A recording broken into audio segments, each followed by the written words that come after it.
भारत के इतिहास में कई महान योद्धा हुए, लेकिन कुछ ऐसे हुए जिन्होंने अपने शौर्य, बलिदान और अदम्य साहस से अमरता प्राप्त की।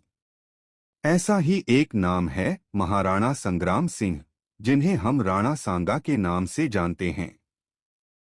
एक योद्धा जिसने 80 से अधिक युद्ध लड़े, अपार कष्ट सहे, लेकिन कभी झुका नहीं। आइए जानते हैं इस महान राजपूत योद्धा की पूरी कहानी। साल 1472 मेवाड़ के राजमहल में जन्म हुआ एक वीर बालक का, महाराणा संग्राम सिंह।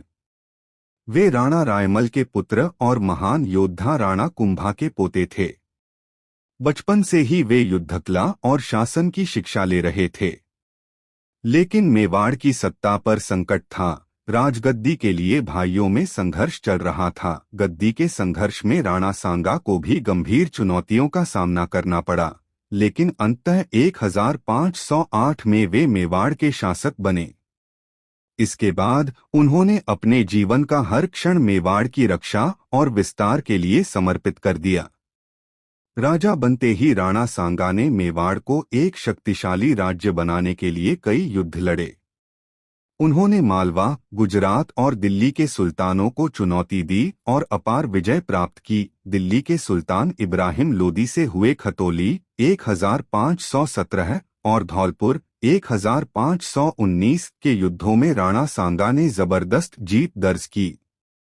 इन जीतों ने उनकी ताकत को और बढ़ाया और वे पूरे उत्तर भारत में शक्तिशाली योद्धा के रूप में प्रसिद्ध हुए। लेकिन असली परीक्षा तब आई जब मुगल शासक बाबर भारत आया।